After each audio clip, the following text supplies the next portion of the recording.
पता नहीं चलता, पता नहीं चलता, पता नहीं चलता। क्यों ऐसा नहीं होता?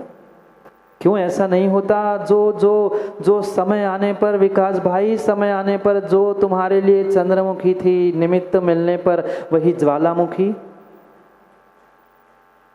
निमित्त क्रोध का जैसे ही मिलता है, वही धर्मात्मा जो अपने आप को बहुत बड़ा धर्मात्मा मान रहा था, वही धर्मात्मा अपने आप को, वही धर्मात्मा अपने आप को धर्मात्मा मानते मानते धर्म ही भूल जाता है, धर्म ही भूल जाता है। भीड़ में कितने ही माताओं आप धर्मात्मा बने रहना, पर अगर अपना मन एकांत में अपने आप को गवाही दे कि नहीं, हाँ मैं धर्मात्मा बना हूँ, तो हम धर्मात्मा हैं, तो धर्मात्मा है।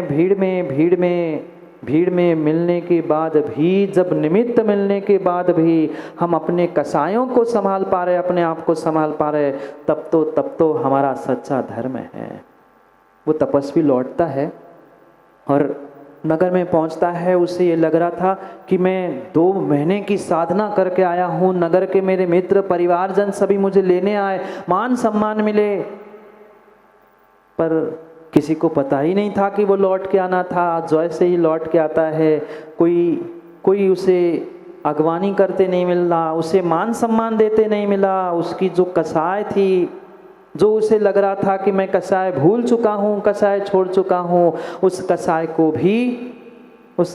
भी क्रोध को प्राप्त होता है और घर आके आग बबूला होकर चिल्लाता है, तुम्हें पता नहीं था? मैं 2 महीने से हिमालय में साधना करके आ रहा था और तुम लोग मुझे लेने नहीं आए। क्या ये धर्मात्मा था? नहीं था। आज के तथाकथित धर्मात्माओं का भी यही परिणमन है। मंदिर में तो पूजा कर ली, इधर तो पत्थर के भगवान के सामने माथा टेक लिया और मंदिर से जैसी ही सीढ़ी उतर गए, सामने वाला जल्दी में था, उसने देखा नहीं, आपको टक्कर लग गई, धक्का लग गया, आपके हाथ में रखा हुआ जो चावल के द्रव्य का डिब्बा था वो गिर गया। आप बताइए, आप पूजा करके आए थे, धर्मात्मा थे ना? जिसके हाथ का डिब्बा मां नीचे गिर गया, क्या उस समय पर भी आप धर्मात्मा बचे थे? नहीं बचे। भले ही सामने वाले को हम तत्क्षण कुछ कह पाए, पर भीतर तो ऐसा लगता है देख के नहीं चल सकते। देख के तुम भी तो चल सकते थे, आप भी तो उससे बच सकते थे, पर जीव की यही अनादि की परिणति है। वो भीड़ में जैसे ही भिड़ जाता है, वो अपने धर्म को, अपने स्वरूप को भूल जाता है।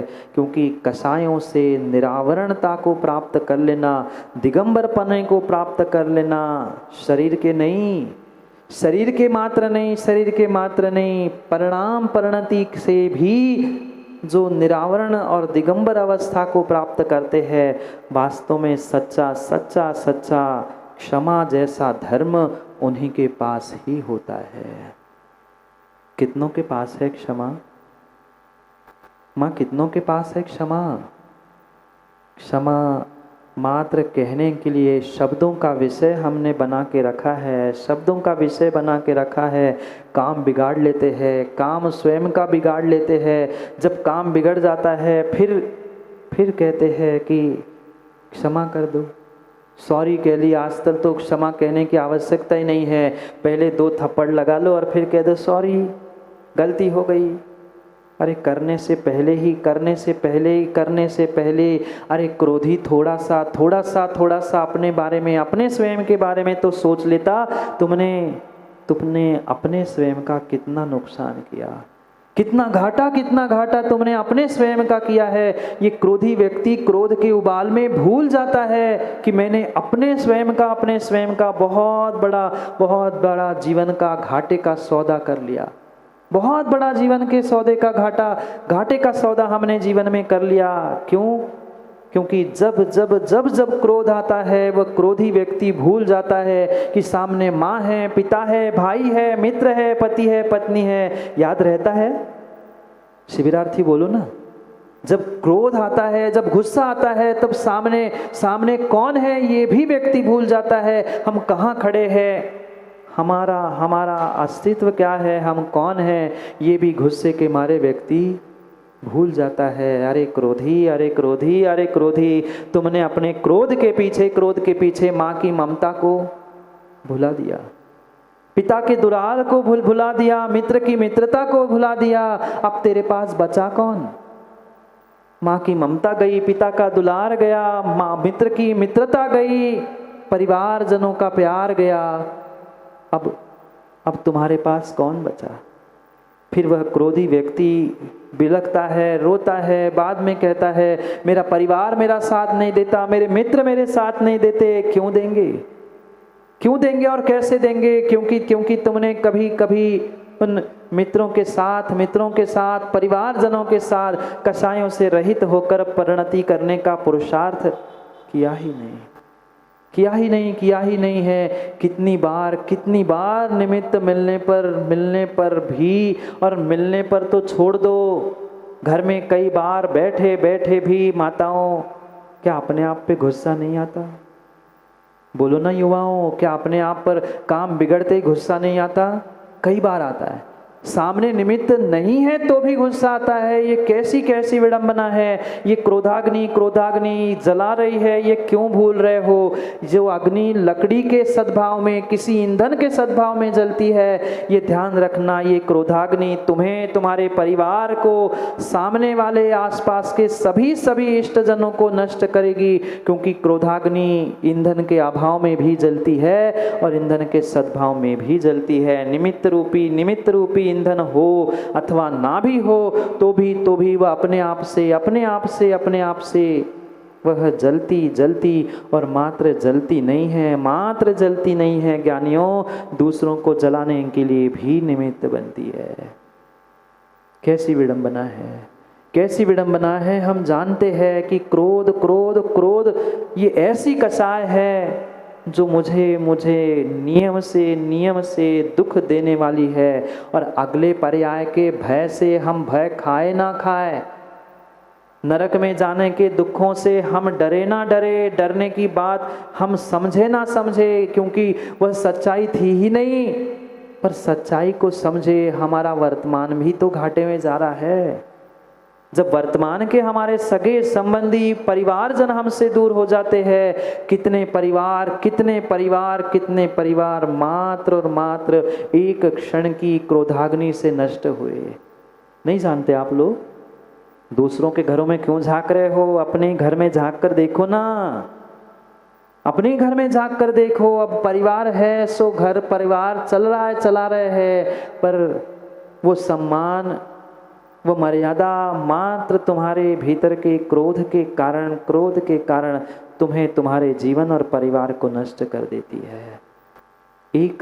एक चिंगारी, कितनी चिंगारी। माँ बहुत बड़ी अग्नि की मशाल लेकर, आपको घर में चूल्हा या गैस जलाने की आवश्यकता नहीं है। जलाते हो? घर में कोई बहुत बड़ी मसाला या बहुत बड़ा साधन नहीं लगाना पड़ता गैस प्रज्वलित लगाने के लिए, कहीं दीपक भी प्रज्वलित करना, एक माचिस की तिली, इतनी सी चिंगारी भी कई क्विंटलों के क्विंटल अनाज और कई किलोमीटर को जलाने के लिए, खाक करने के लिए पर्याप्त होती है। जैसे इतनी सी चिंगारी, आग की, अग्नि की इतनी सी चिंगारी कई वर्षों के भरे हुए गोदाम को नष्ट कर लेती है। ज्ञानियों ध्यान रखना, कई वर्षों की आपकी तपस्या, कई वर्षों की साधना, कई जन्मों का पुण्य माँ आपके 1 मिनट के, 1 क्षण के क्रोध से नष्ट हो जाता है। फिर व्यक्ति दौड़ते भागते हुए महाराज के पास पहुंचते हैं, हमारे पास आते हैं, महाराज जी क्या करूं, कोई कारण बताओ जिससे हम अपने पुण्य में बढ़ोतरी करें, हमारा पुण्य बढ़ जाए। पुण्य बढ़ने के लिए मात्र पुण्य कार्य करने की आवश्यकता नहीं है। हमें अपनी कसायों को, और विशेष करके जो पहली क्रोधाग्नि रूप कसाय कही है, उस क्रोधाग्नि से बचने की आवश्यकता है। वे धरती के देवता, वे दिगंबर निर्ग्रंथ गुरु कितने महान होंगे, कितने महान होंगे, कितने महान होंगे, जिनको हर पल पल पल निमित्त मिल जाए, कितने उपसर्ग भी घोर घोर उन पर क्यों ना आ जाए, पर कभी कभी कभी कभी वे अपने क्षमा धर्म से, और क्षमा नहीं, उत्तम उत्तम उत्तम क्षमा धर्म से कभी विचलित नहीं होते, कभी विचलित नहीं होते। ज्ञानियों, सच्ची अगर धर्म की परिभाषा समझनी है, सच्चे उत्तम क्षमा को समझना है, तो कहीं ग्रंथों में आपको 10 लक्षण के ये 10 धर्म मिलने वाले नहीं हैं। अगर सच्चे 10 धर्म उत्तम क्षमा आदि कहीं मिलेंगे तो ये धरती के देवता निर्ग्रंथ मुनिराजों के ही पास मिलेंगे। कागजों में क्षमा और वाणी में क्षमा तो पर्युषण के बाद हर कोई करता है, करते हैं ना। क्षमा वाणी की तो क्षमा सबके पास है।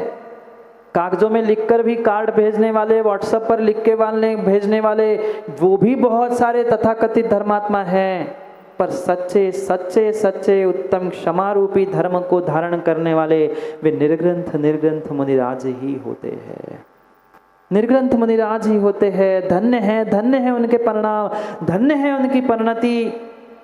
कितनी अद्भुत उनकी परिणति और परिणाम होते हैं। सामने वह क्रोधाग्नि करता हुआ व्यक्ति मिलता है, कषाय करता हुआ निमित्त भी मिलता है, तो भी वे कभी अपने क्षमा धर्म से, उत्तम क्षमा धर्म से कभी दिखते ही नहीं है। और माँ, हमें थोड़ा सा निमित्त मिलता है, हम कैसे आग बबूले हो जाते हैं। आज के युवा कहते हैं, महाराज क्या करें, हम तो शांत है, पर सामने वाला गुस्सा दिलाता है। गुस्सा दिलाता है मतलब क्या?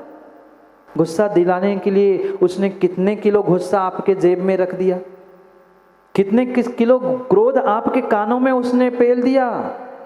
कुछ नहीं, ये तो हमारी मान्यता है कि उसने गुस्सा दिलाया, वो दिलाने वाला कोई नहीं होता। मैंने उसको देखकर गुस्सा किया, और ये कितनी बड़ी भूल आप कर रहे हो कि सामने वाला गुस्सा कर रहा है, सो उसे देखकर हम भी गुस्सा कर लेते हैं। नहीं करते ना? यही होता है, अक्सर यही होता है। हम तो सही थे महाराज, हम कहाँ लड़ रहे थे, हम तो बिल्कुल बहस नहीं कर रहे थे, हम तो बिल्कुल गुस्सा नहीं कर रहे थे, पर सामने वाला मान ही नहीं रहा था। सामने वाले ने गुस्सा किया, उसने 1 कहा, सामने 2 कह दिए, उसने 2 कहे, सामने 4 सुना दिए। हम भी कम थोड़ी है, हम भी और सुनाते।